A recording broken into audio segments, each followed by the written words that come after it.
At 2:17 a.m., the private elevator of the most powerful man in the city stopped on an empty floor. Inside, he found a woman sleeping on the cold steel wall, curled in on herself. Work gloves still on her hands. Exhaustion written into every breath. She didn't belong there. She wasn't meant to exist in his world of contracts, billions, and control. He should have called security. Instead, he stood still and watched her sleep. By morning, she would become his employee. By nightfall, his wife. And within a year, the woman he would lose, carrying a secret that would change everything. Some stories don't begin with love. They begin with a mistake. At 2:17 a.m., the private elevator of Anderson Global stopped on the 48th floor. Liam Anderson was not supposed to be there. The deal with the Singapore consortium had closed an hour earlier, sealed with signatures, polite smiles, and the quiet exhaustion of men who had just moved billions without raising their voices. Liam should have gone home. Instead, habit pulled him back to the office, an old reflex he'd never bothered to unlearn. Control, for him, had always meant seeing things with his own eyes, even when there was nothing left to oversee. He stepped into the elevator without looking up from his phone. Then the doors slid shut, and the elevator began to move. Liam lifted his gaze. Someone was sitting on the floor. For a split second, his mind rejected the image entirely. The private elevator was biometric locked, accessible only to him and two senior security officers. It was silent, spotless, designed to carry power uninterrupted from one floor to another. It did not belong to people who sat on the floor. The woman was curled slightly to one side, her back against the steel wall, chin tucked toward her chest. A faded gray jacket hung loosely from her shoulders. In one hand, she clutched a pair of thin rubber gloves, creased and worn. Her breathing was slow, deep, the unmistakable rhythm of someone asleep beyond the point of pretending. She did not stir when the elevator jolted gently into motion. Liam's first instinct was irritation, sharp and reflexive. A breach, a failure. Someone would answer for this. His second instinct was to wake her. He did neither. Instead, he stood there, unmoving, watching a stranger sleep in a space no stranger was ever meant to enter. Her face was turned slightly toward the wall, lashes resting dark against her cheek. There was something disarmingly unguarded about her posture, as if exhaustion had stripped away whatever armor she wore during the day. This was not a woman pretending to sleep. This was someone who had simply run out of strength. The elevator climbed. 10 seconds passed, then 20, when the car shifted again. Her head tipped forward, just enough that she might have slid sideways. Without thinking, Liam reached out. His hand closed around her upper arm. She startled awake instantly. Her eyes flew open, wide and dark, panic flaring before comprehension caught up. She gasped, jerking back, nearly losing her balance. Her gaze darted from his hand to his face, then to the mirrored walls around them. I'm sorry, she blurted, scrambling upright. I didn't mean to. I thought this was... Her words tangled over each other as she realized who stood in front of her. Recognition struck hard. She went still.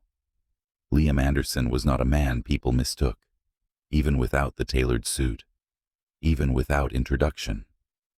His presence carried weight. Authority was not something he performed.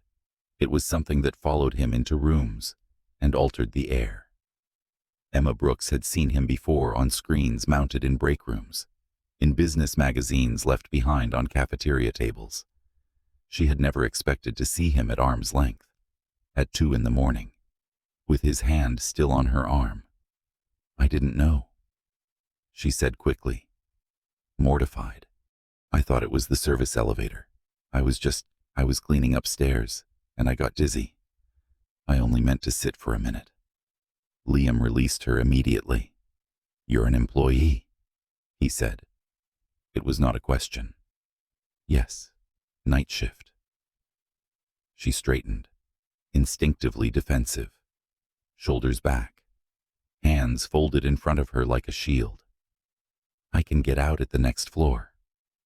The elevator continued upward. That won't be necessary, he said. Emma hesitated. I shouldn't be here. No. Liam agreed calmly. You shouldn't. The words landed harder than he intended. She flinched almost imperceptibly, then nodded. I understand. It won't happen again.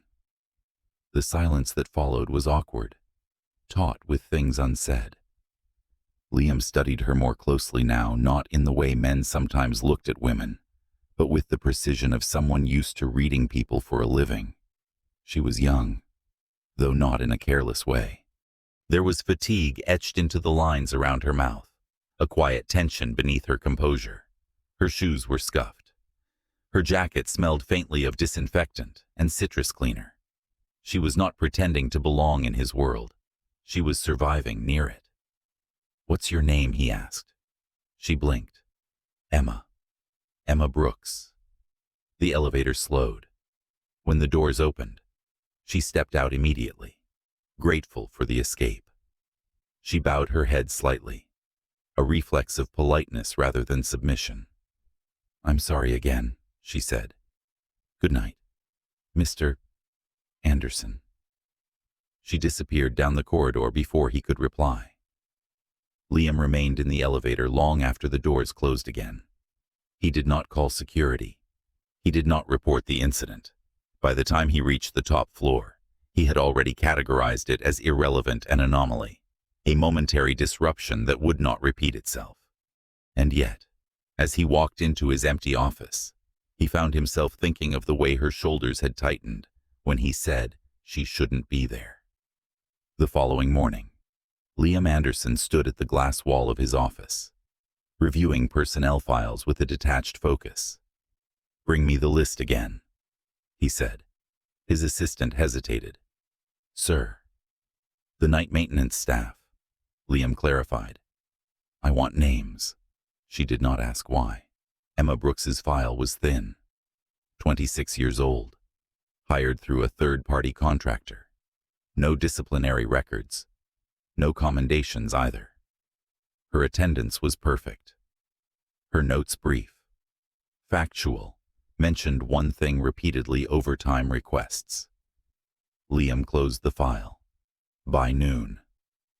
His grandfather's lawyer was in the building. The meeting had been scheduled for weeks, unavoidable and deeply inconvenient. Liam endured it with practiced patience, listening as the old man's will was outlined once more, less a document than a chessboard.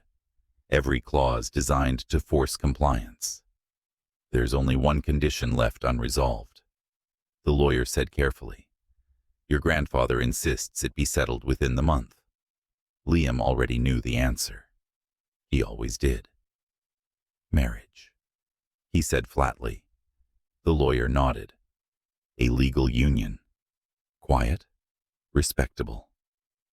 Your grandfather believes stability is necessary.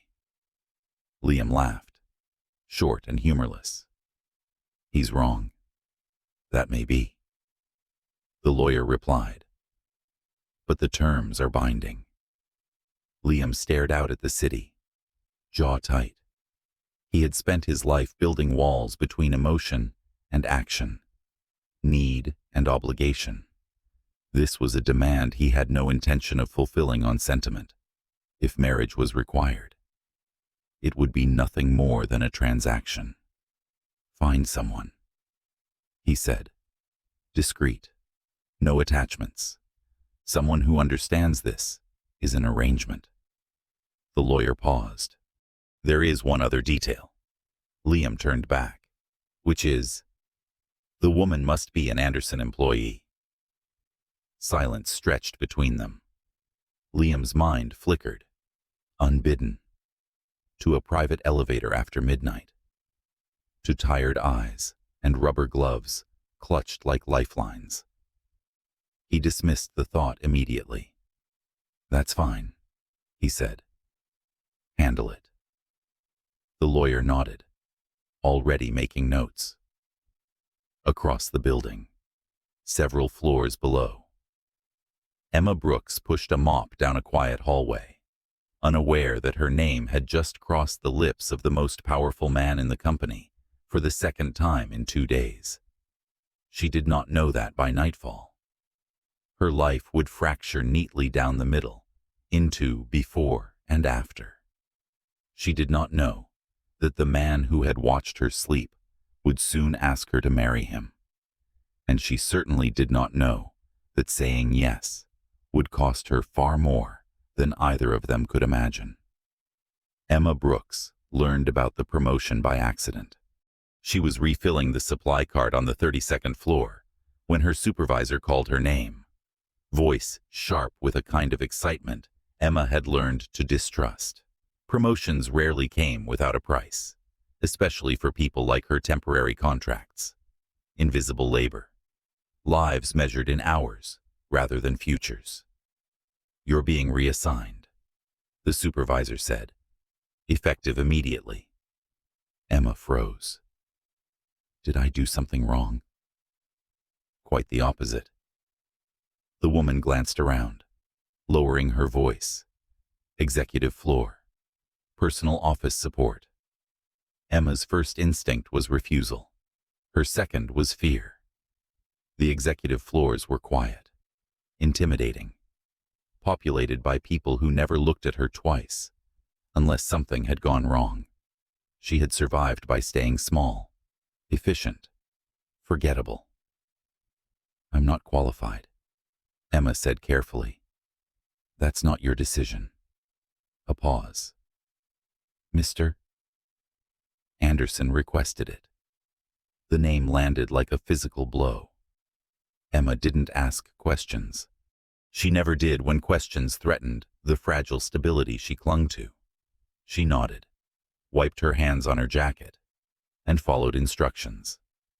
By the time she reached the 48th floor, her pulse was unsteady.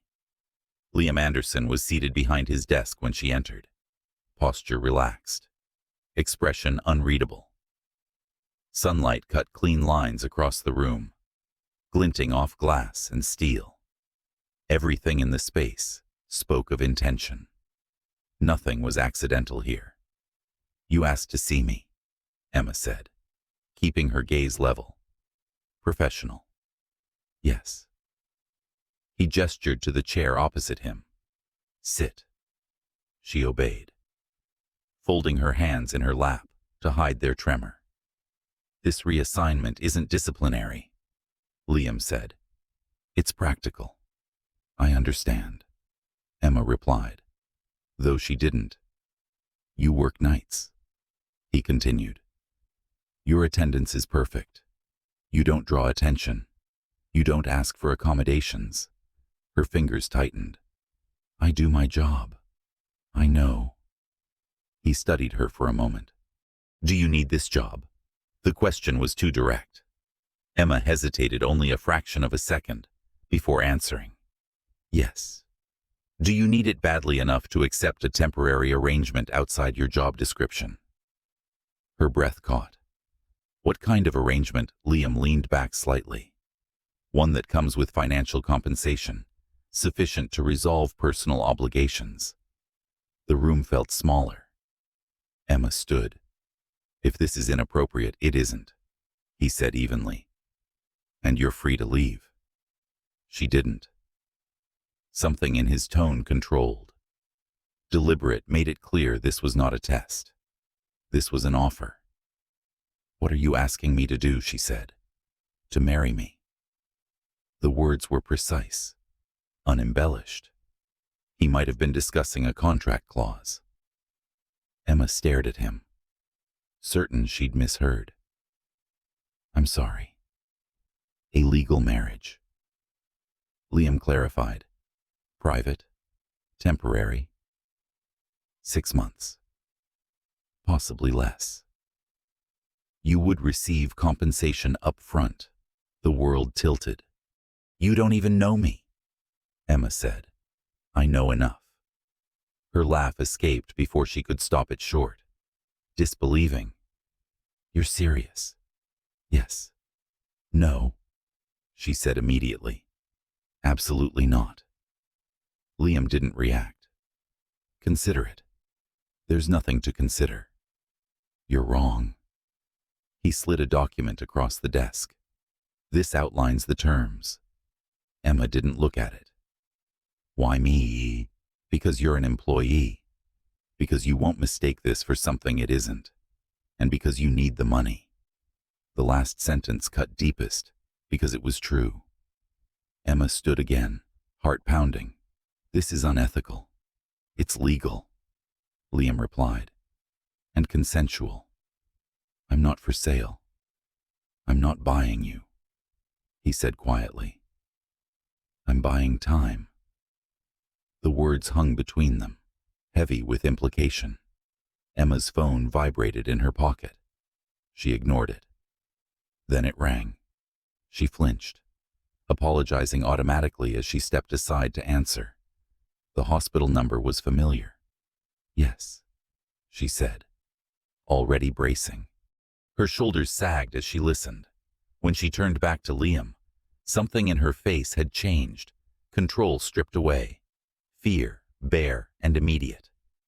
My mother needs surgery, she said, voice unsteady. They moved the date up. Insurance won't cover it. Liam didn't ask questions. He already knew the answer. He reached into a drawer and placed a slim card on the desk. The funds would be transferred today. Emma stared at it, her breath shallow. This is blackmail, she whispered. No, he said. It's a choice. The room was silent except for the low hum of the building. Emma picked up the card. It felt heavier than it should have. How do I know you won't use this against me? She asked. You don't? He met her gaze steadily. But I won't. She laughed softly, humorless. You expect me to trust you. I expect you to decide. Emma closed her eyes. She thought of her mother's hands, worn and gentle, of the years spent surviving one crisis at a time, of the exhaustion that had driven her into a private elevator she was never meant to enter. When she opened her eyes, she nodded once. 6 months. Liam inclined his head. Agreed. The wedding took place 3 days later. No dress. No guests. No photographs. They signed papers in a quiet room with a single witness. Liam's hand was steady as he wrote his name. Emma's signature wavered only slightly. When it was over, she felt nothing. Relief came later, alone in the hospital hallway, when her mother squeezed her hand and smiled, unaware of the cost. They did not live together at first. Liam arranged an apartment close to the office. For appearances, he said, in case it's required. They spoke only when necessary. He was courteous, distant. She was careful, grateful. At work, nothing changed except everything. Emma no longer cleaned floors. She organized schedules, filtered calls, memorized preferences. She learned the rhythm of Liam's days, the moments he tolerated interruption and the ones he didn't.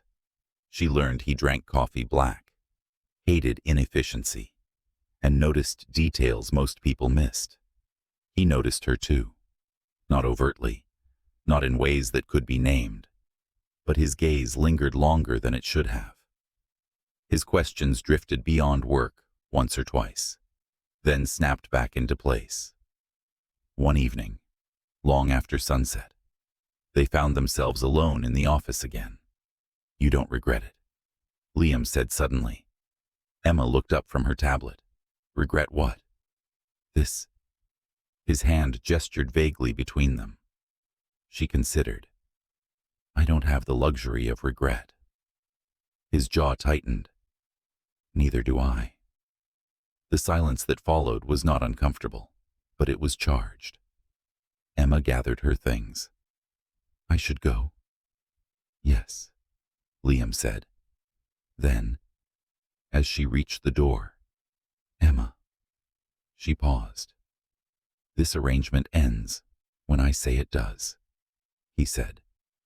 Not before. She turned, meeting his eyes.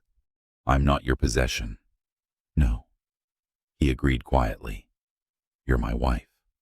The word echoed long after she left. That night, alone in the apartment he'd chosen, Emma sat on the edge of the bed and finally allowed herself to cry, not from fear, but from the terrifying realization that the most dangerous thing about this marriage was not the contract. It was the way Liam Anderson was beginning to look at her, and the way, despite everything, she was starting to look back. Emma learned the rules of the marriage quickly.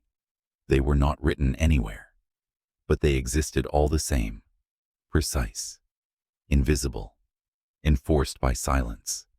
There was no touching unless necessary, no personal questions unless work demanded them, no acknowledgement of what they were when others were present. In public, she was his executive assistant. In private, she was something undefined, suspended between obligation and denial. Liam was meticulous about it. Too meticulous. He maintained distance with the same discipline he brought to negotiations, as if emotion were a variable that could be contained by will alone. And yet, proximity has a way of eroding even the strongest structures. It began with small things. He noticed when she skipped lunch. He noticed when her shoulders stiffened during late calls from overseas. He noticed the faint tremor in her hands when she typed after long hours.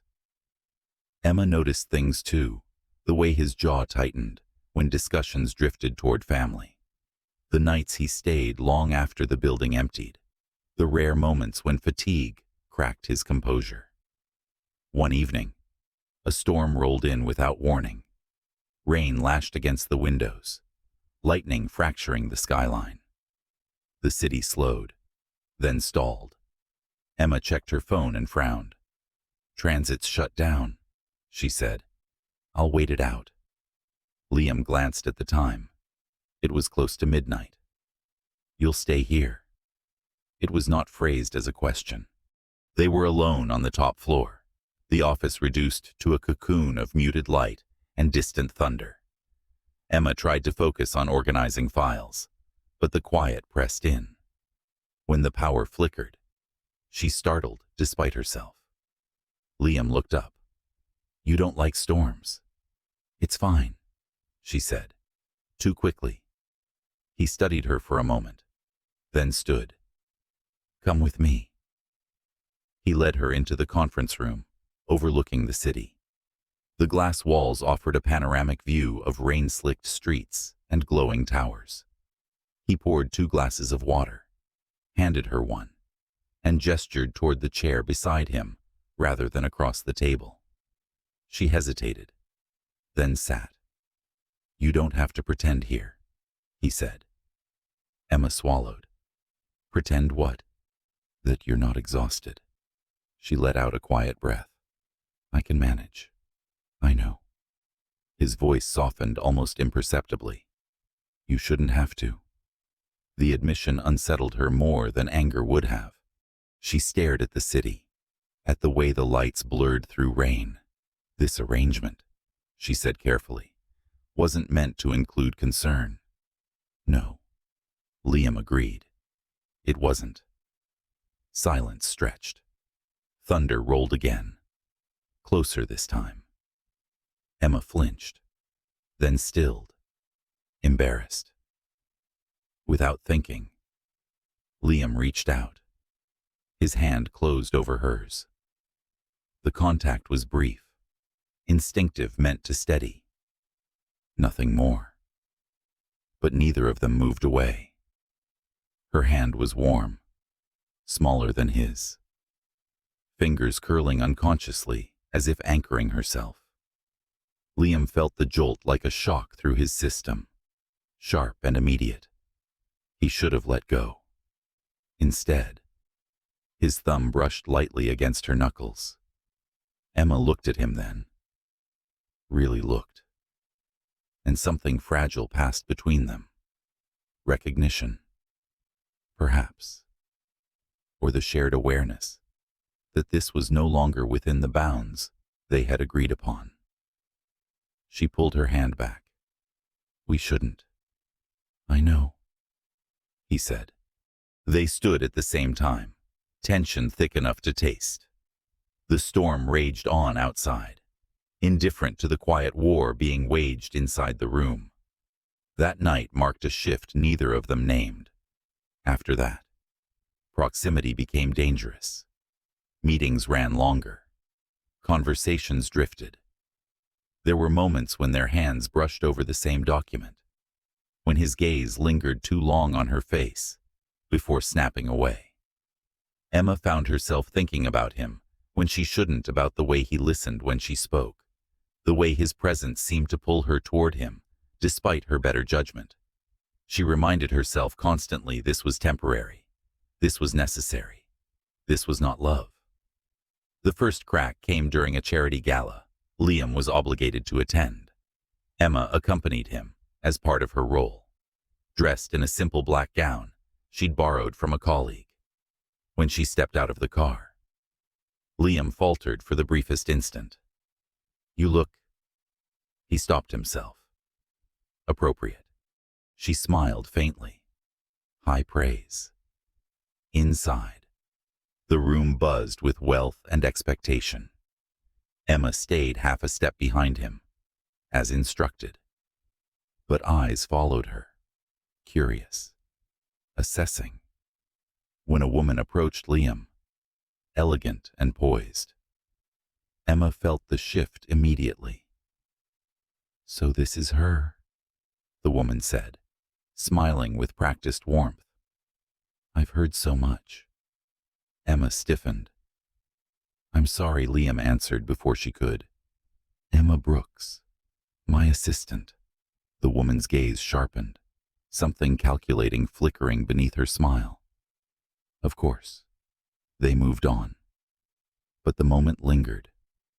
Later, in a quiet corner, Emma finally asked, who was she? Someone from my past? Liam said, irrelevant. The word stung more than it should have. When they returned to the car, Emma's composure cracked. You could have corrected her. Liam's expression was unreadable. Why would I? Because it was a lie. So is most of what we present to the world, he replied evenly. She turned away, jaw tight. I'm not a prop. No, he said sharply. You're not. The drive back was silent. Tension coiled between them. It snapped days later. They were working late again. Deadlines pressing in from multiple time zones. Emma misfiled a document, a small mistake, easily fixed. Liam noticed immediately. This isn't right, he said. I'll correct it, she replied. It should have been correct the first time. Something in his tone cut deeper than necessary. Emma straightened, anger flashing. I'm human. He looked at her, then away. That's the problem. The words hung heavy. Before she could stop herself, Emma said, What do you want from me? Liam turned back slowly. I want you to do your job. And outside of that, his jaw clenched. There is no outside. The lie was obvious to both of them. Emma laughed softly, bitter. You can't pretend this isn't happening. Nothing is happening, he insisted. She stepped closer, pulse racing. Then why do you look at me like that? The question broke something fragile. In 2 strides. Liam closed the distance between them. His hands bracketed her against the desk, not touching, giving her space to move away. She didn't. "This is a mistake," he said, voice low. "Then stop," she whispered. He didn't. The kiss was inevitable, devastating in its restraint. It wasn't frantic or desperate. It was careful, as if they were both afraid of what lay on the other side.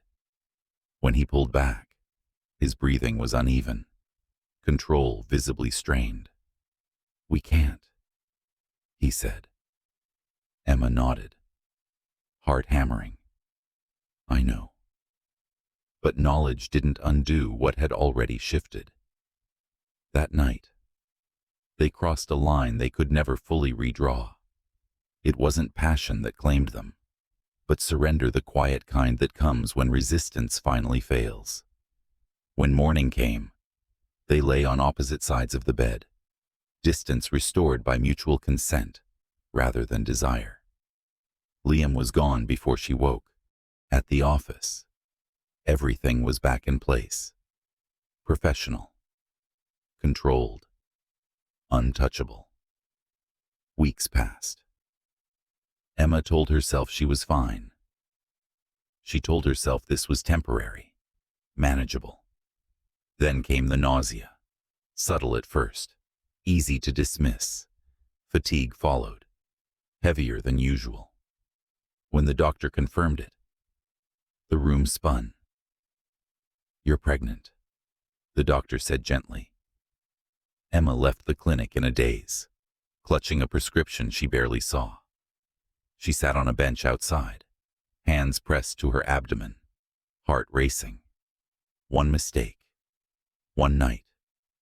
Inside the towering glass building across the street, Liam Anderson stood at his window, unaware that the boundary he had fought so hard to maintain had already been crossed in the most irreversible way possible.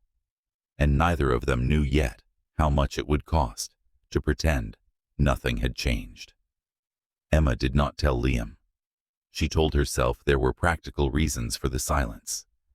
Timing, uncertainty, the fragility of what already existed between them. She told herself that a contract-bound marriage was not the place to introduce something as irrevocable as a child. And beneath all of that, unspoken and sharp, was the fear that mattered most, that he would look at her with obligation instead of choice. So she folded the truth inward and carried it alone. The days that followed settled into a strange, brittle calm. Liam was more distant than before, if that was possible. He kept conversations clipped, eyes trained on screens and documents. His body language a study in restraint. Emma matched him step for step. Professionalism her armor. They spoke only when necessary. They did not acknowledge the night that had changed everything. At least, not directly. The first crack appeared on a Tuesday afternoon. Emma was reviewing schedules when Liam's assistant announced a visitor without preamble. "Ms. Carter is here," she said. "She says you're expecting her." Liam looked up instantly. "Send her in." Emma's fingers paused above the tablet. The woman who entered the office moved with practiced ease, tall and composed, dressed in a way that suggested wealth without advertising it. She smiled at Liam like someone returning to familiar territory. "Still working too much," she said lightly, still appearing unannounced. Liam replied, though there was no irritation in his tone. Emma stood. "I'll give you privacy." Liam hesitated. "Just a fraction. Stay." The woman's gaze shifted to Emma, sharp and assessing. "And you are Emma Brooks," Emma said evenly. "Mr. Anderson's assistant." The word assistant seemed to amuse her. "Of course." They sat. Emma took notes she didn't need to take. every nerve alert. The conversation was ostensibly about a foundation initiative, but it drifted easily into shared history, places they'd been, people they both knew.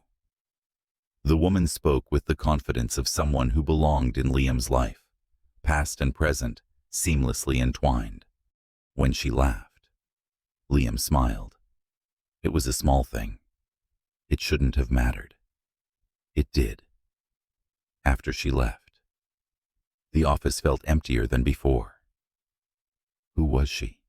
Emma asked quietly. Liam didn't look up. Someone I've known a long time. That's not an answer. He met her gaze then, something guarded flickering behind his eyes. She's connected to my grandfather. To certain expectations. Emma understood immediately. Expectations had a way of circling back, no matter how carefully one tried to escape them. I see, she said. The lie came later that evening. They were alone again. The building hushed, city lights pulsing faintly beyond the glass.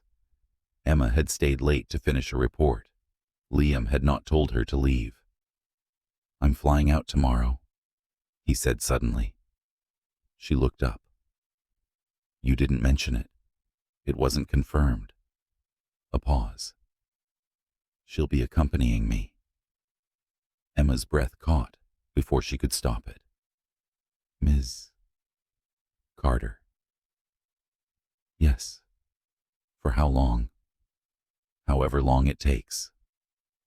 The room tilted. Emma forced her voice steady. Is this personal or professional? Liam hesitated. The silence was answer enough.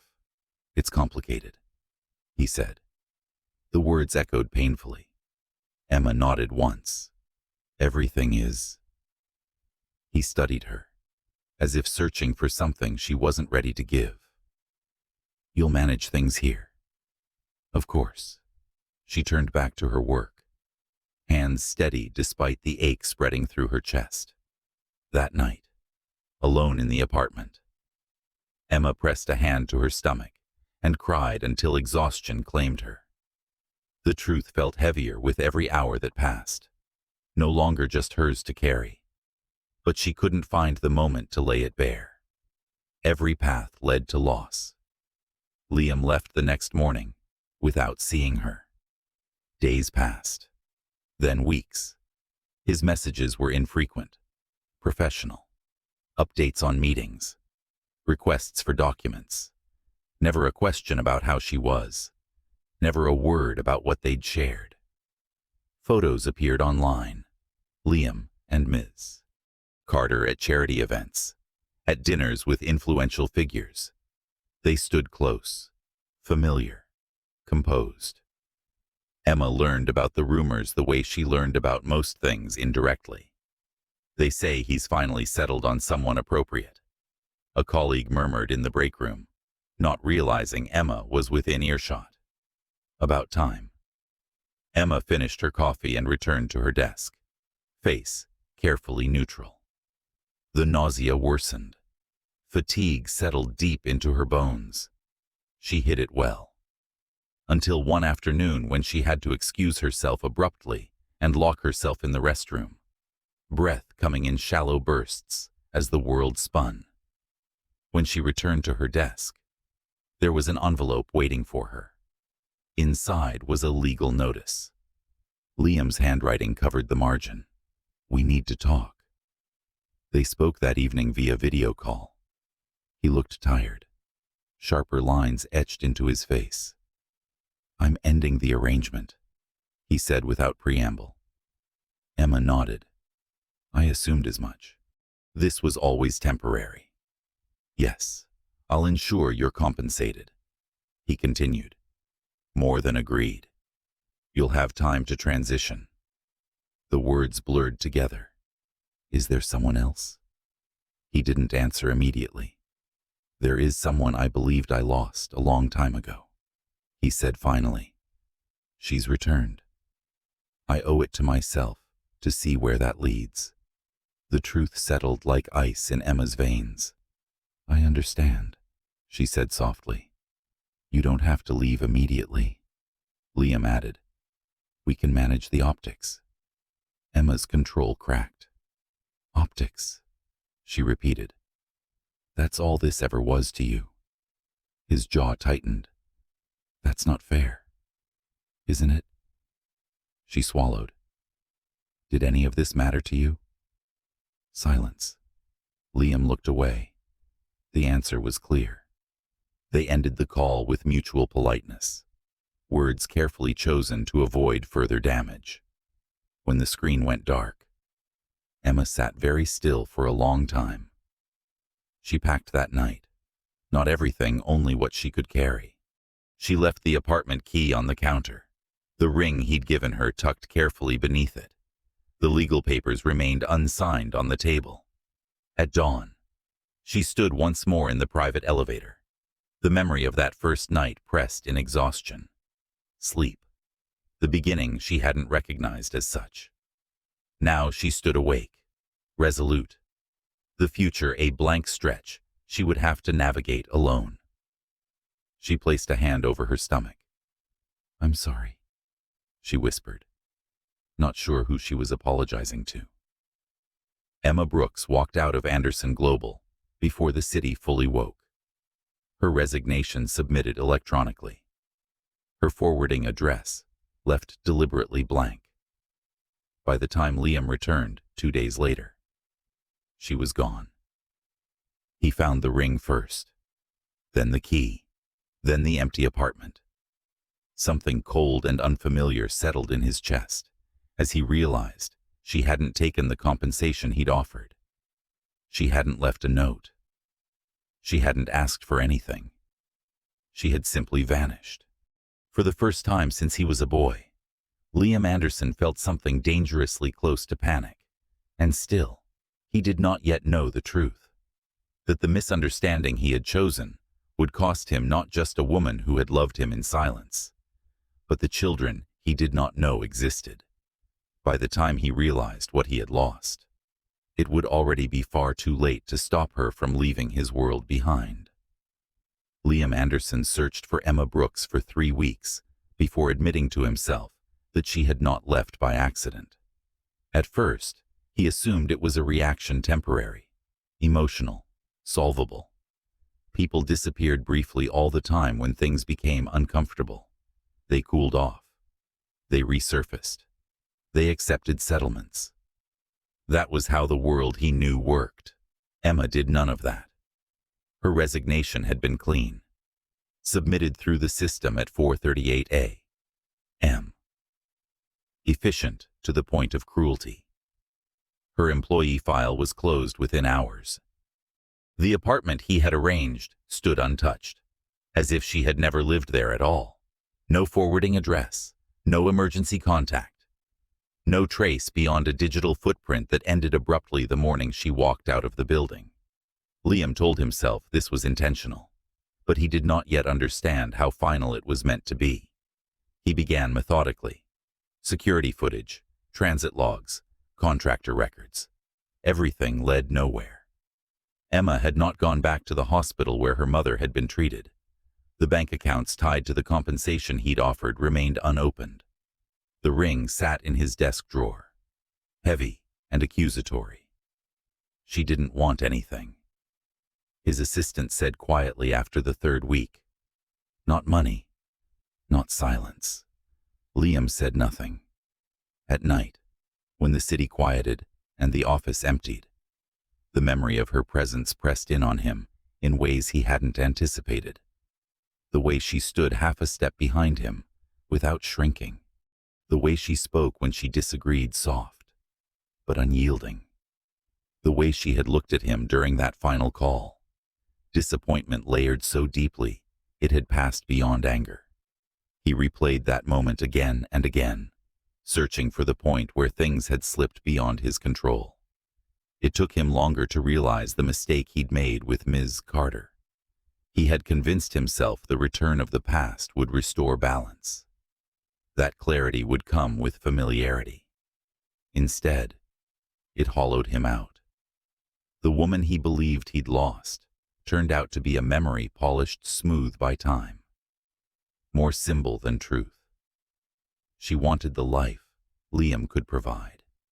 She wanted the position he occupied. She did not want him in the way Emma had, without expectation, without leverage. By the time he ended it, the damage was done. The apartment remained empty. Emma did not return. Months passed. The absence became structural. Liam buried himself in work with ruthless efficiency. Anderson Global expanded aggressively, acquisitions stacking one on top of another.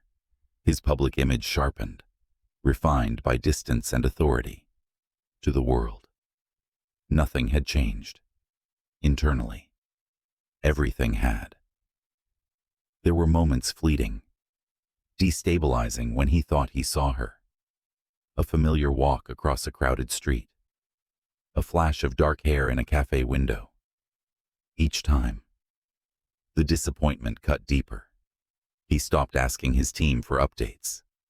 At some point, searching began to feel like intrusion rather than hope. Emma Brooks, he concluded, had chosen a life without him. He told himself this was for the best. He did not know she had left the city entirely.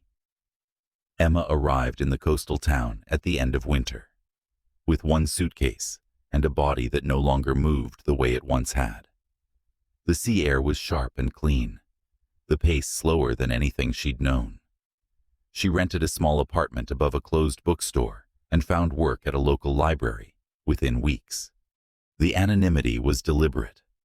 No glass towers, no contracts written in quiet rooms, no reminders of a world that had never truly been hers.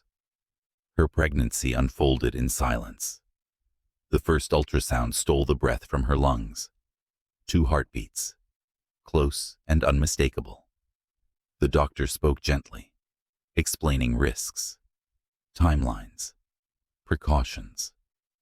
Emma listened, numb. One hand braced against the edge of the exam table as the reality settled. Twins. She laughed, then cried, then did both at once, overwhelmed by the scale of what she carried alone. She did not tell Liam. Not when the nausea became relentless. Not when the nights grew long and sleep elusive. Not when she felt the first faint movements, small and insistent, reminding her that something irreversible was growing inside her. The decision hardened with time. This was not about pride or punishment. It was about protection. Liam Anderson was a man of power and certainty. He would step in. He would take control. And she would disappear again. Only this time, inside a life that no longer belonged to her. She would not let that happen. Her mother, weakened but recovering, sensed the truth before Emma spoke it aloud. When Emma finally told her, the older woman held her face between her hands and said only, "You are stronger than you think." Emma hoped that was true. The twins were born on a rain-soaked morning in late summer. The labor was long, exhausting, unglamorous. There was no one to hold her hand, no familiar voice anchoring her through the pain. There was only breath and will and the fierce clarity that arrived when she heard the first cry. Then the second, a boy, a girl. She named them quietly, carefully, choosing names that felt solid and unburdened, names that would belong to them alone. In the weeks that followed, exhaustion blurred into something almost peaceful. Her world narrowed to feedings and sleep schedules, to the warmth of small bodies curled against her chest. There were moments of fear, moments of grief, but they were softened by the immediacy of love. Sometimes, in the stillness before dawn, she thought of Liam, not with bitterness, but with a distant ache. She wondered if he ever thought of her, if he'd noticed her absence in ways that couldn't be quantified. She did not reach out. 2 years passed. Liam Anderson learned of the children by accident. He was in the city for a board meeting, walking between buildings with his security detail, when a small figure collided with his leg. He looked down automatically, annoyance ready, then froze. The boy stared up at him, wide-eyed, unafraid. Dark hair, familiar brow. The resemblance struck with physical force. "I'm sorry," a woman said quickly, reaching for the child's hand. "He runs." Liam barely heard her. The boy tilted his head, studying him with unsettling intensity. "You're tall," he observed.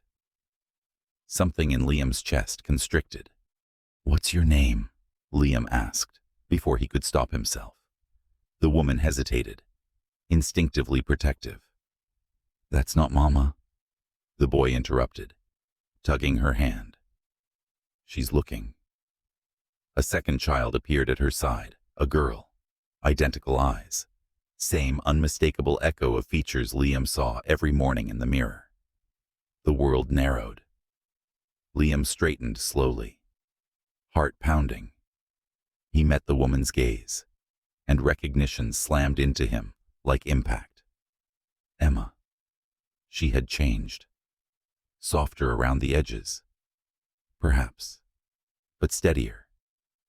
There was a gravity to her now, a quiet authority that had nothing to do with position or power.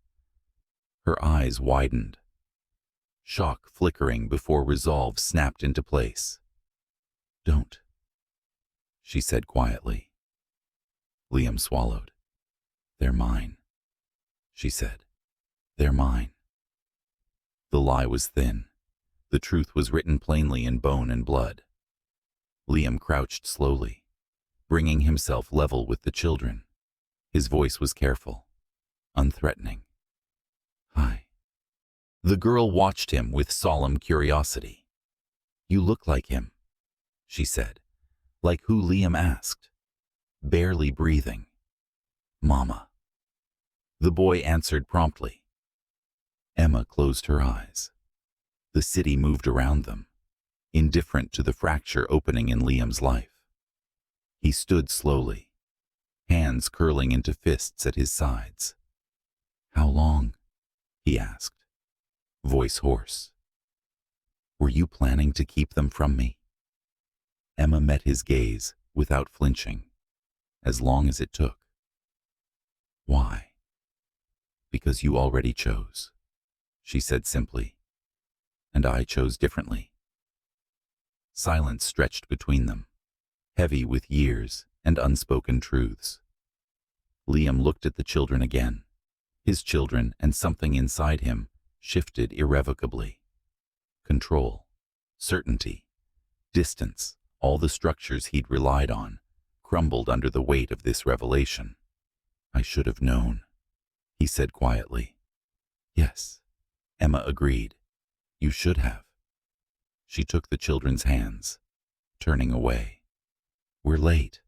Liam watched them go, his heart pounding. The world altered beyond recognition. For the first time in his life, he understood what it meant to be too late and how much he was willing to risk to make it right. Liam did not follow them. The restraint cost him more than he expected. He stood on the sidewalk long after Emma disappeared down the street. The children's small hands swallowed by hers, their voices fading into the ordinary noise of the city. For once, instinct screamed at him to act, to assert, to reclaim, to correct what felt like a catastrophic imbalance. He ignored it.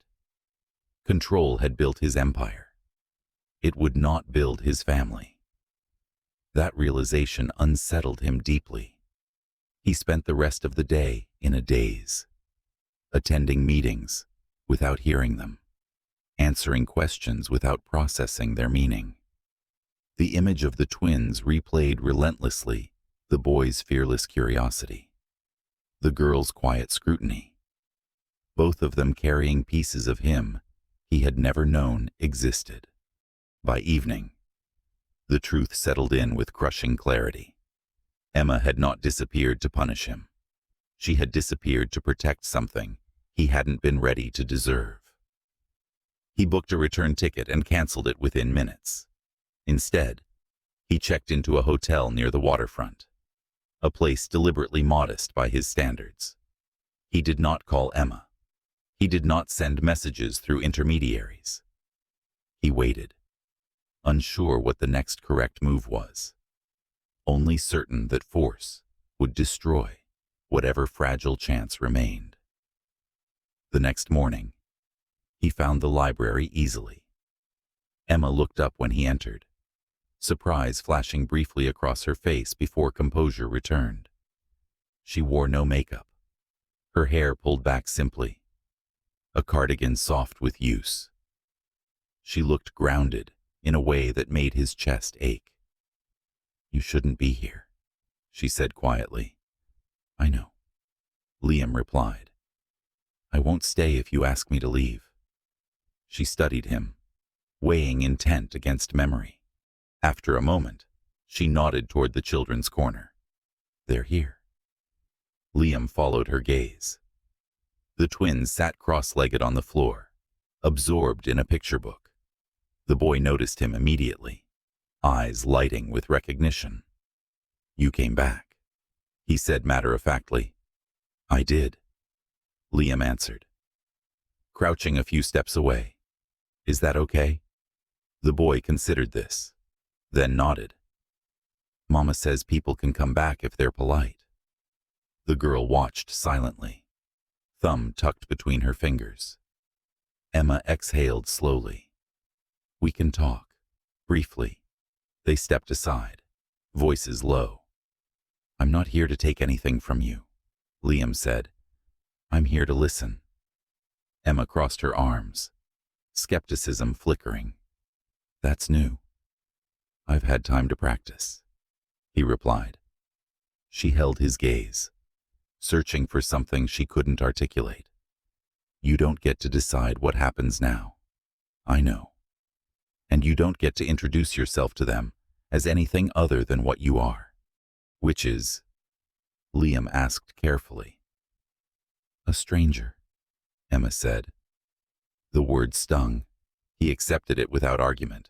"Then I'll start there." She hesitated, then nodded once. "They leave at noon."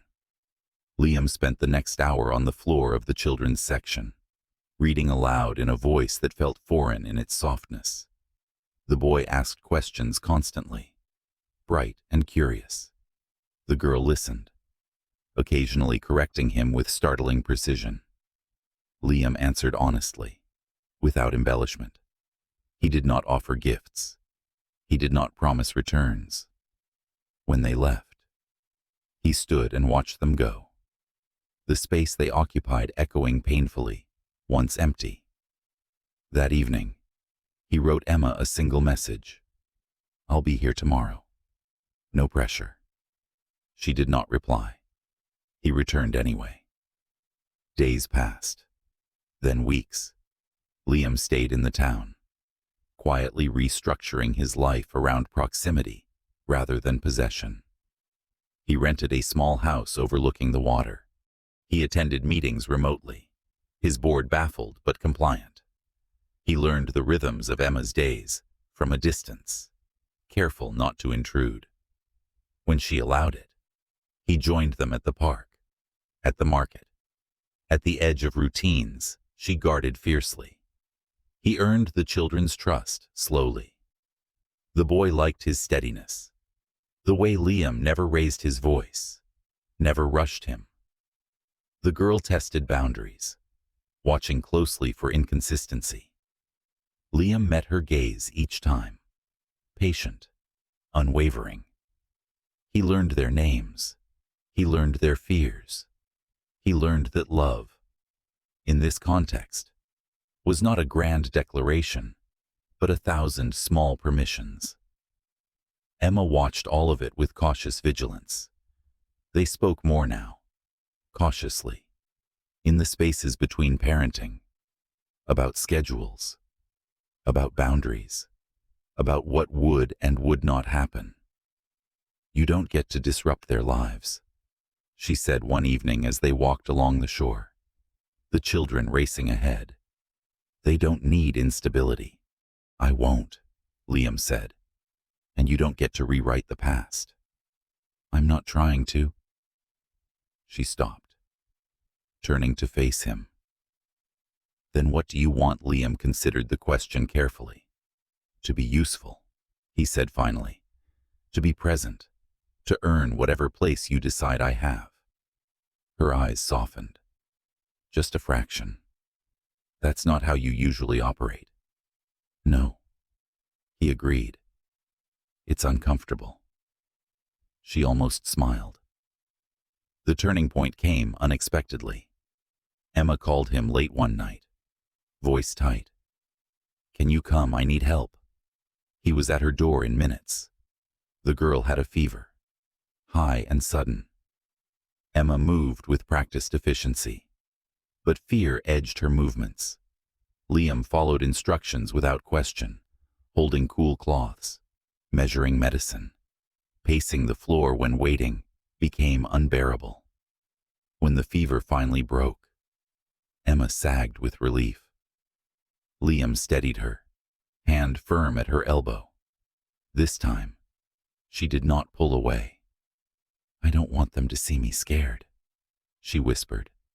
"They won't," he said. "They see strength." She looked at him then, really looked, and something old and raw surfaced. "I didn't tell you because I knew you would take over." He nodded. "I would have tried, and I couldn't let that happen." "I understand now," he said quietly. "You weren't shutting me out. You were holding the line." Her breath hitched. "I loved you." The admission hung between them, fragile and unadorned. "I know," Liam said. "I didn't deserve it." She didn't argue. They sat together until dawn, the children sleeping peacefully nearby. No promises were made, no absolution granted.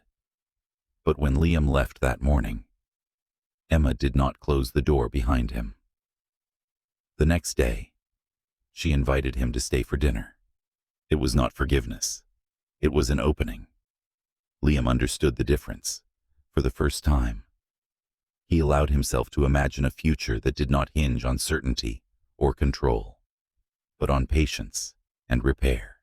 It terrified him more than any negotiation ever had. And yet, as he watched Emma laugh softly with the children, the sound carrying across the small kitchen, he knew with absolute clarity that whatever it took, he would learn. Because this time, walking away was no longer an option. The first thing Emma allowed Liam to do was stay. Not overnight, not at first. He stayed for dinner, then for cleanup, then for the quiet stretch afterward, when the children colored at the table and the world felt briefly contained. It was an incremental permission, measured and deliberate. Liam accepted it with the same care he now brought to everything that mattered. He learned quickly that presence was not performance. It meant showing up when asked and stepping back when not.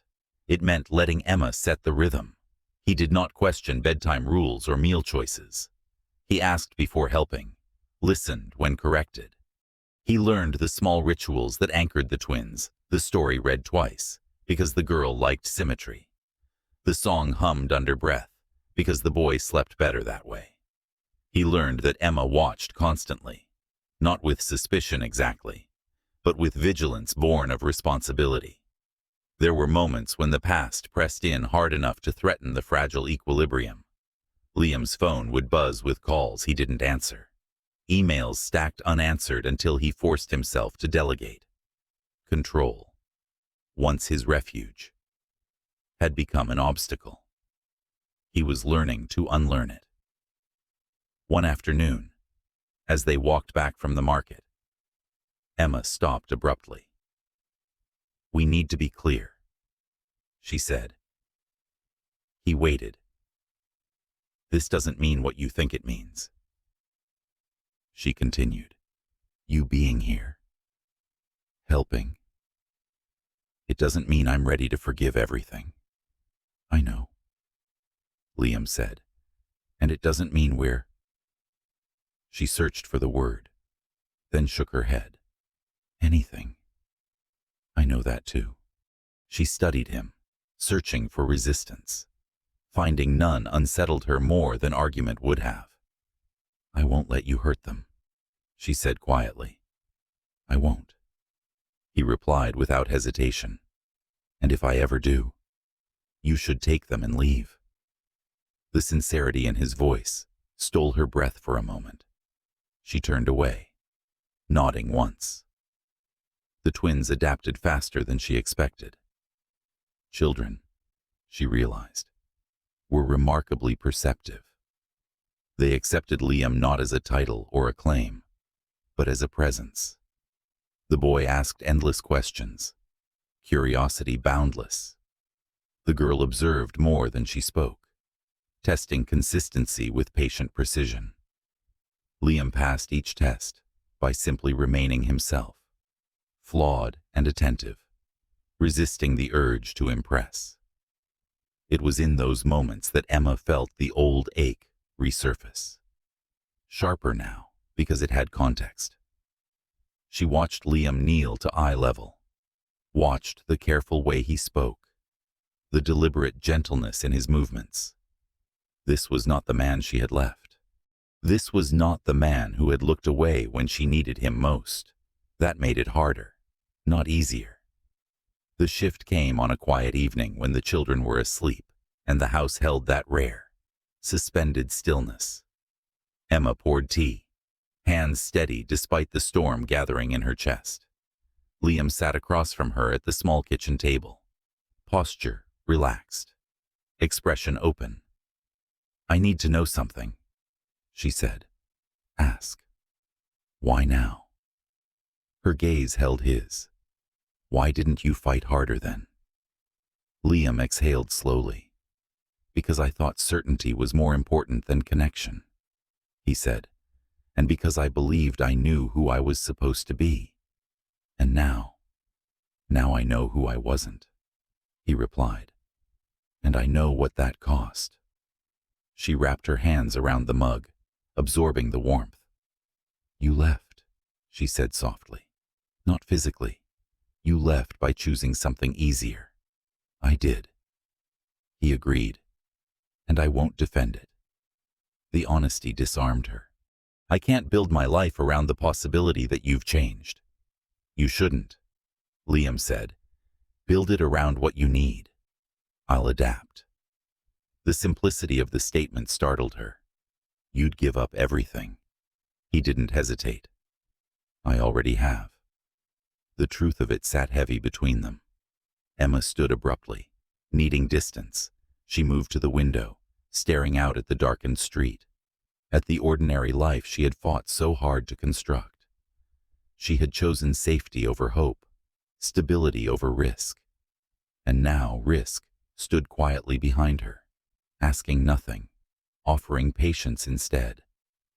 "I loved you," she said again, as if testing whether the words still held power. "I know," Liam replied, "and I love you now. Not the idea of you.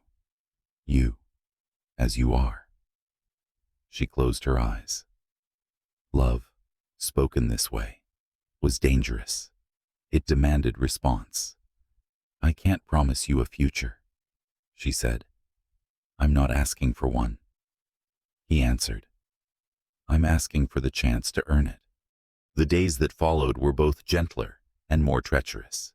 Boundaries blurred in ways neither could fully control. A hand lingered too long when passing a plate. A glance held past its safe duration. At night, Emma lay awake, aware of Liam's presence in the next room, her body remembering what her mind cautioned against. The inevitable moment arrived without ceremony. It was raining again, a soft, insistent rhythm against the windows. The children were asleep, the house quiet. Emma stood at the sink, staring at nothing, exhaustion pressing in from all sides. Liam approached quietly, stopping just short of contact. "You don't have to do this alone," he said. She turned. "I have been doing it alone." "I know." His voice was steady. "Let me stand with you." She searched his face for urgency, for pressure. There was none. Only intent, tempered by restraint. The space between them closed, not with urgency, but with inevitability. When he touched her, it was tentative, permission implicit in every movement. Emma did not pull away. The kiss was slower than the first had been, deeper for the waiting it contained. This time, when they crossed the line, it was not an accident or a surrender, but a choice made with full awareness of its cost. Afterward, they lay side by side, the rain easing into silence. "This changes things," Emma said quietly. "Yes," Liam replied, "and I'm here for that too." Morning brought clarity rather than regret. Emma moved through the house with a steadiness that surprised her. The children woke laughing, demanding breakfast, unconcerned with adult complications. Liam joined them naturally, as if he'd always belonged there. It was Emma's phone call that shattered the calm. The voice on the other end was crisp, professional. "Ms. Brooks, this is regarding your mother's medical file." Emma's hand tightened on the phone. "Is something wrong?" "There's been a development," the voice continued. "We need to discuss next steps." The world narrowed. Emma sank into a chair, heart pounding. Liam noticed immediately. He waited, giving her space, watching as color drained from her face. When the call ended, Emma stared at nothing. "What is it?" he asked gently. She swallowed. "They want to reassess her treatment. There are complications. I'll come with you," Liam said. "No," Emma replied automatically. Then she hesitated. "I don't want this to become something you fix." "I'm not here to fix," he said. "I'm here to support." She looked at him, really looked, and saw the difference. The man who once solved problems with decisive force now offered presence without dominance. "All right," she said. As they prepared to leave, Emma felt the precariousness of everything she'd begun to allow. Love, she realized, was not a single leap, but a series of steps taken despite fear. She did not know if she was ready for the future Liam envisioned, but she knew, with a certainty that settled deep in her bones, that she was no longer willing to face it without him. And Liam Anderson, once so certain of his own control, understood that the future he wanted would not be taken or negotiated into existence. It would be given, if he proved worthy. Step by careful step, the hospital corridor smelled faintly of antiseptic and rain-damp coats. Emma walked beside Liam without speaking, the echo of their footsteps too loud in the narrow space. Her mother's name glowed on the directory screen at the end of the hall, a simple line of text that carried years of fear and sacrifice. Liam kept pace with her, hands loose at his sides, deliberately not reaching for her unless she asked. He had learned that lesson well. The doctor was careful with his words. Complications, adjustments, further tests. None of it was immediately catastrophic, but none of it was trivial either. Emma listened, nodding, questions forming and dissolving in her throat. When they were finally ushered out, she felt hollowed. the familiar pressure of responsibility settling squarely on her chest. Liam waited until they were alone again, before speaking. "What do you need?" The question was simple. It undid her. "Time," she said after a moment. "And honesty." He inclined his head. "You have both." They drove in silence back toward the coast. The children were at school, unaware of the shift taking place far beyond the scale of their ordinary day. Emma stared out the window, the rain tracing lines she could not follow. She had spent years choosing silence as a form of protection. Now it pressed against her, heavy and inadequate. That evening, after dinner and bedtime routines had run their familiar course, Emma asked Liam to stay. They sat at the small kitchen table, the same place where she had once drawn lines she did not believe could be crossed. The tea went untouched between them. She folded her hands together, steadying herself. "There's something you don't know," she said. Liam's posture changed subtly, attention sharpening. "Tell me." She closed her eyes briefly, then opened them. "The reason my mother was able to get treatment so quickly, the reason I didn't hesitate when you offered money." He waited. "She wasn't just sick," Emma continued. "She was injured. Years ago, at the shelter where I grew up, there was a fire." Liam's breath stilled. The building went up fast. She said, "Panic everywhere. I was a child. I remember smoke and screaming, and someone trapped inside. I don't remember being brave. I remember not wanting to leave her. The room felt smaller. I got her out," Emma said quietly. "Or maybe she got me out. I don't know. But after that, things were never the same. Her lungs never fully recovered, and neither did mine." Liam stared at her, something dawning in his expression that went beyond surprise. Memory stirred, sharp and insistent. Smoke, heat, a small hand gripping his sleeve, a voice telling him not to be afraid.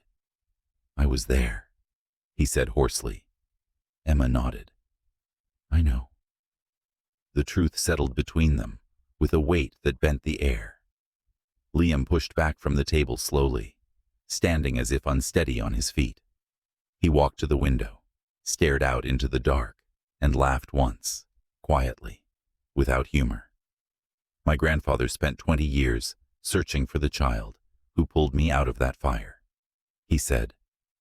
"We had photographs, partial records. He told me it was the debt I'd never repaid." Emma rose, stopping a few steps away. "He found me," she said. "Years later, offered help, scholarships, medical care for my mother. I didn't know who you were then. Only that the name Anderson kept appearing on forms I didn't understand." Liam turned, eyes bright with something dangerously close to grief. "And when I offered you that arrangement, you were paying a debt you didn't know was yours." Emma finished. Silence fell, thick and unyielding. The irony was almost unbearable. The contract marriage, the separation, the children conceived in a moment of surrender and carried through years of absence. Every thread looped back to the same night neither of them had ever truly left behind. "I believed the past had found me again," Liam said slowly, "and it had been in front of me the entire time." Emma's voice trembled, despite her effort to steady it. "I didn't tell you, because I didn't want to be owed. You were never owed," he said fiercely. "You were." He stopped, breath catching. "You were my beginning." The admission stripped him of pretense. Emma felt it land somewhere deep, an ache loosening its grip at last. She crossed the remaining distance and rested her forehead against his chest. The contact tentative but real. "I don't want debt between us," she said. "I want choice. You have it." He replied without hesitation. "In everything." The days that followed brought change, swift and quiet. Liam called his grandfather. The conversation was long, measured, ending not in confrontation, but in something like release. Old men, it turned out, could carry guilt with the same tenacity as power. When Liam told him the truth, the line went silent. Then came words neither had expected to say or hear. Liam did not return to the city. He rearranged his life instead. Board members protested. Advisors warned. He listened. Then did what he had learned to do, differently now he chose. The first public step was small but deliberate. A foundation restructuring. A coastal outreach program. Emma recognized the address immediately when she saw it on the paperwork. "The shelter," she said softly. Liam nodded. Rebuilt. Fully staffed. No names attached. She looked at him. Emotion threatening to overwhelm. "You don't have to do this." "I know," he said. "I want to." The children adapted to the change with characteristic resilience.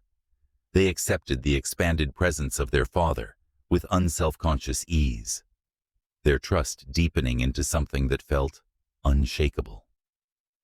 Liam learned the cadence of school schedules, the precise way to soothe nighttime fears, the importance of listening more than speaking. Emma watched him, heart caught between relief and fear. Love had returned to her life, not as a grand declaration, but as a steady accumulation of moments. It was harder to reject now that it came without conditions. One evening, as they walked along the shore, the sky painted in muted golds and blues, Emma slowed. "If we do this," she said, voice careful, "there's no undoing it." Liam stopped with her. "I know. And if you leave again, I won't," he said simply. She studied him, searching for the man she'd once loved in silence. She found someone else instead, changed, chastened, anchored by truths he could no longer ignore. "All right," she said. The word felt like a door opening. They did not rush. They did not announce. They allowed the future to form at its own pace, careful and considered. When Liam finally asked quietly, privately, there was no spectacle, no ring produced under flashing lights. There was only certainty, earned and shared. Emma said yes. The wedding was small, held by the sea, the children laughing as they scattered petals they took far too seriously. There were no speeches that reached for grandeur, no promises beyond the ones that mattered. Liam's grandfather watched from the front row, eyes wet, hands folded as if in prayer. Later, as dusk settled and the tide crept closer, Liam took Emma's hand and held it without fear. For the first time, the past loosened its grip, not because it had been erased, but because it had finally been understood. The days after the quiet yes did not feel like celebration. They felt like calibration. Emma woke each morning with a careful awareness of how much had changed and how much still hadn't been named. The house breathed differently now, fuller, warmer, threaded with a sense of intention she had once been afraid to want. Liam moved through the space with an ease that surprised her, as if he were learning not just where things belonged, but how not to impose himself upon them. He no longer asked what she needed in the abstract. He paid attention instead, packed lunches without comment, folded laundry without expectation, learned the rhythm of her silences, and respected them. They did not announce their engagement. They told the children first, sitting at the kitchen table with the late afternoon sun, slanting across the floor. The boy's response was immediate and delighted. The girl's was measured, her gaze lifting to Emma before she spoke. "Does this mean you're staying?" she asked Liam. "Yes," he said simply. "If you'll have me." She considered that for a long moment, then nodded once. "All right." The approval felt ceremonial, in a way no adult blessing could match. The wedding, when it came, was planned in quiet conversations and careful choices. Emma insisted on simplicity, not as an aesthetic, but as a boundary. No press, no spectacle, no reminders of a life that had once made her feel small. Liam agreed without hesitation, grateful for the clarity. For once, the absence of excess felt like wealth. There were complications anyway. Liam's grandfather arrived 2 days early. His presence a reminder that history did not vanish simply because it had been reconciled. He walked the shoreline alone at dusk, then joined Emma on the porch, sitting carefully as if the weight of his years had finally caught up to him. "I owe you an apology," he said without preamble. Emma studied him, the man whose influence had shaped so much of her life from a distance. "You don't owe me anything." "I do," he insisted, "for seeing you as a solution instead of a person." She let the silence stretch. "You weren't the only one." He nodded, accepting the truth of it. "You've built something extraordinary here. Without us. With us now." Emma corrected gently. The old man smiled, something easing in his expression. "Yes," he said, "with us now." The night before the ceremony, a storm rolled in off the water, sudden and insistent. The children slept through it, limbs tangled, dreams untroubled. Emma stood at the window, watching rain smear the dark, a familiar tension tightening her chest. Liam found her there and waited until she spoke. "I'm not afraid of marrying you," she said. "I'm afraid of what happens after." He nodded. "So am I." "Good," she said softly. "Then we're equal." He took her hand, not to reassure, but to anchor. They stood like that until the storm passed, until the rain softened into a steady hush. The ceremony took place the next afternoon, on a narrow stretch of beach the children had claimed as their own. Chairs were set unevenly in the sand, guests few and carefully chosen. Emma wore a simple dress that moved easily in the breeze. Liam wore no tie. When they faced each other, there was no audience large enough to dilute the gravity of the moment. They did not write traditional vows. Emma spoke first, voice steady. "I promise to tell you when I'm afraid, instead of leaving. I promise to choose you, even when it's difficult. And I promise to protect the life we've built, not from the world, but within it." Liam swallowed, then replied, "I promise to listen when my instinct is to lead. I promise to earn your trust every day, not assume it. And I promise to be present, not just when it's convenient, but when it matters most." The officiant smiled, as if recognizing something rare. "You may." The children ran forward before the sentence could finish, laughter breaking the solemnity. The guests laughed too, relief rippling through the moment. Emma and Liam kissed amid the chaos, a kiss that was less about declaration than confirmation. Afterward, as dusk settled and lanterns flickered to life, Emma felt the weight she had carried for so long begin to lift, not vanish, not dissolve, but redistribute, shared now, born together. She watched Liam with the children, the way they leaned into him without hesitation, the way he adjusted instinctively to their needs. This was not the future she had imagined when she left the city with a secret and a suitcase. It was better, harder, real. The first challenge came sooner than she expected. 2 days after the wedding, Liam received a call he could not ignore. Anderson Global faced a crisis that required his presence, an acquisition unraveling. Markets reacting with the cruelty of numbers. Emma listened from the doorway as he spoke. His voice calm, controlled. The old cadence returning. When he ended the call, he turned to her immediately. "I can say no." She shook her head. "You shouldn't." "I want to," he said. "I know," she replied. "But this is part of who you are, and I won't ask you to abandon it." He searched her face. "You trust me?" "Yes," she said, surprising herself with the certainty. "I do." They negotiated the terms together, time frames, boundaries, returns. He would go for a week. He would come back. No decisions would be made alone. The agreement felt less like a compromise and more like a practice, a rehearsal for a life that would require constant adjustment. When Liam left, the house felt quieter, but not emptier. Emma moved through the days with a steadiness she hadn't known before, the children's routines anchoring her. She did not spiral into old fears. She did not count hours.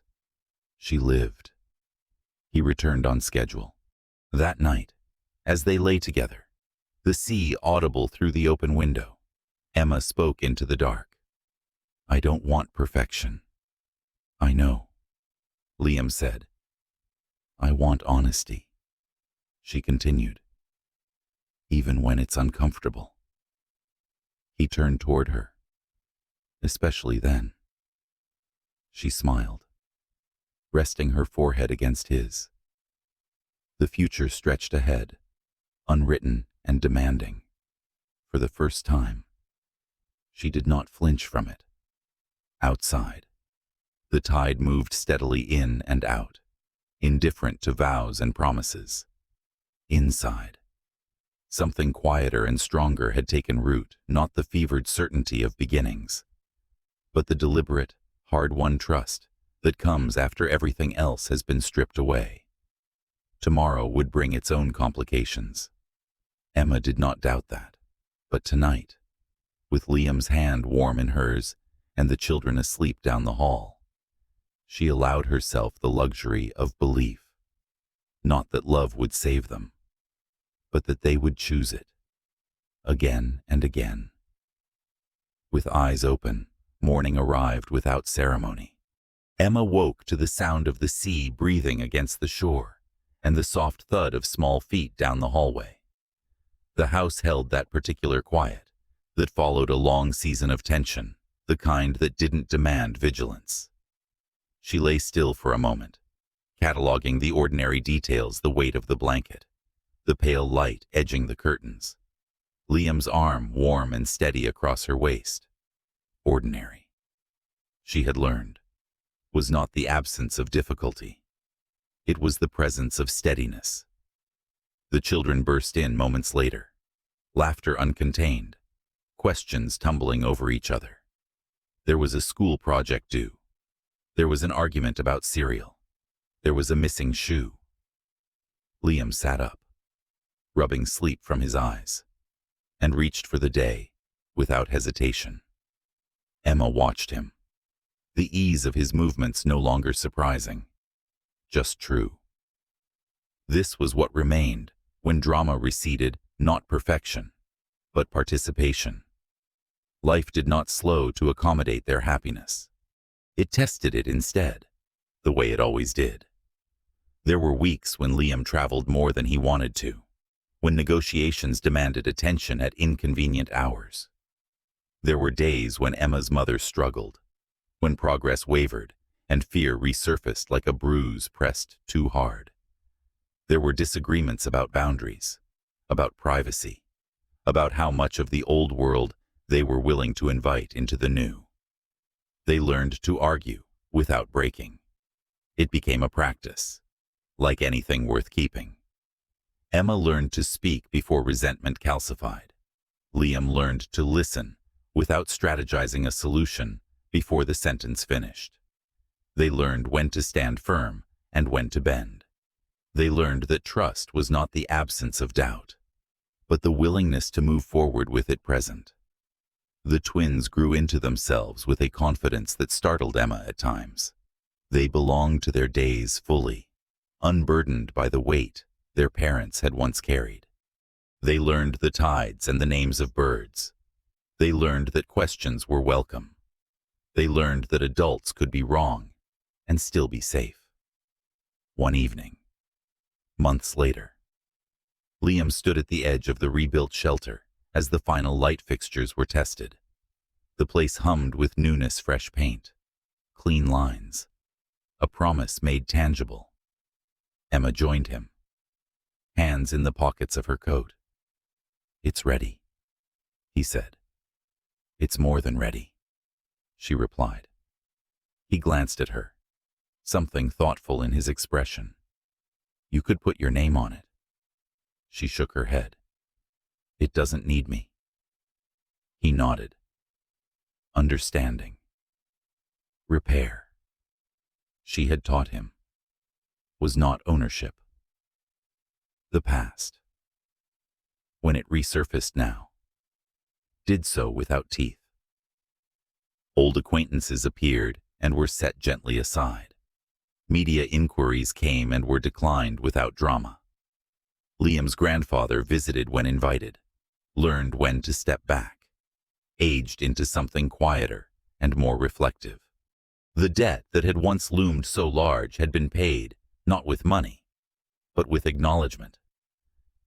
There was a moment, one late afternoon, when Emma realized she had stopped bracing for the other shoe to drop.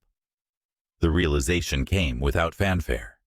She was in the kitchen, slicing fruit, the radio murmuring low. Liam was at the table helping with homework, his voice patient as he guided rather than corrected. The children leaned into him without thinking. Emma felt the shift like a door closing softly behind her. The future, she understood, was no longer a threat. That night, after the house had settled and the sea had drawn closer with the tide, Liam found Emma on the porch. She was wrapped in a blanket, gaze fixed on the dark horizon. "You're quiet," he said. "I'm listening," she replied. "To what?" "To the absence of fear." He sat beside her, close enough that their shoulders touched. "That won't last forever." She smiled faintly. "I know. That's why I'm noticing it now." They sat together, silence companionable, the stars faint through drifting cloud. When Emma spoke again, it was with a clarity that surprised even her. "I don't regret leaving," she said. "I regret the pain, not the choice.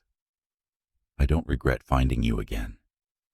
Liam said, "I regret not being ready the first time." She turned to him. "We met twice for a reason." He took her hand, the familiarity of the gesture grounding rather than electrifying. "And we chose each other the second time." "Yes," she agreed. "We did." The anniversary they marked quietly. No party, no speeches, just a picnic on the beach.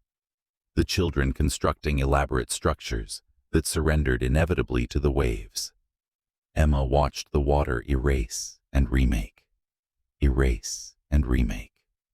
and felt a deep kinship with the rhythm. Later, as the sun dipped and the wind cooled, the boy asked a question with the straightforwardness of children. "Are you happy?" Emma considered it. Happiness, she had learned, was not a constant state. It was a capacity. "Yes," she said. "I am."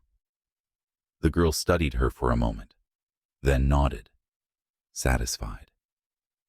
That night, when the children were asleep, and the house had gone still. Liam traced the line of Emma's shoulder thoughtfully. "There's something I want to ask you," he said. She turned toward him, attentive. "What is it?" "Not now," he added quickly. "Not as a decision, as a possibility." She waited. "A future that includes more voices," he said carefully. "More days like these." Emma felt the echo of an old fear stir, then settle. She did not rush to answer. She did not need to. "Let's live the one we have," she said. "And see," he smiled, relief and affection mingling. "I can do that." They slept easily. Years later, when memory softened the sharpest edges, Emma would look back at the night she had walked out of a glass building with nothing but resolve, and think not of loss, but of alignment. Leaving had not been an ending. It had been a recalibration. The life she had built since was not accidental. It was chosen daily, deliberately, with eyes open. Liam would sometimes catch her watching him and ask what she was thinking. "This," she would say, "all of it." And he would understand. Because the truest resolution was not the wedding or the revelation or even the reunion. It was the quiet accumulation of days lived with intention, of mistakes acknowledged and repaired, of love practiced rather than promised. In the end, they did not arrive at happiness as a destination.